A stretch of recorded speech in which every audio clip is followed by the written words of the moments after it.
પતી ગયું આજે તો ભાઈ આજે કોઈ એક આજે- માળીએ ચડશે આજે બબાલ એમને કિક બોક્સિંગ આવડે છે, ખાલી યાદ અપાવવા તો જો ભૂલી ગયા હો તો. આપણને નહીં આવડતું. પછી એ આપણને મારતા હશે ને આ કહેશે સાવધાન રહે સતર્ક.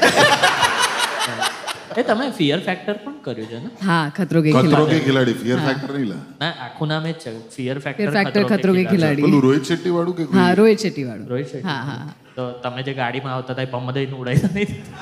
ના પણ આમ મને ઊંધી લટકાઈને એક વોટર ટેન્કની અંદર છે ને કંઈક 80 પ્રકારના સાપ હતા, અલગ અલગ લેન્થ અને અલગ અલગ કલર અને અલગ સ્પીશીઝના, અને એમાં છે ને ઓરેન્જ અને એપલ આમ તરતા હતા, અને પછી હાથ બી પાછળ બાંધેલો હોય, મોઢાથી આમ પ્લગ કરીને બહાર કાઢવાનું હોય. બહાર સફરજન મળે તોય આવું બધું કરે છે. પણ બહાર સફરજન મળે છે એના પૈસા આપવા પડે, અહીંયા આ કરવાના પૈસા મળતા હતા. થયું હતું તમારાથી એ task? I was the best in Highest- it. highest I got the golden jacket in it. हाँ ઓ વાવ, કેટલા સફરજન ને સંતરા કાઢ્યા? 7 ફ્રૂટ ફૂલથી સલાડ સાપ આખું પકડાયો મોઢામાં? हाँ हाँ एक्चुअली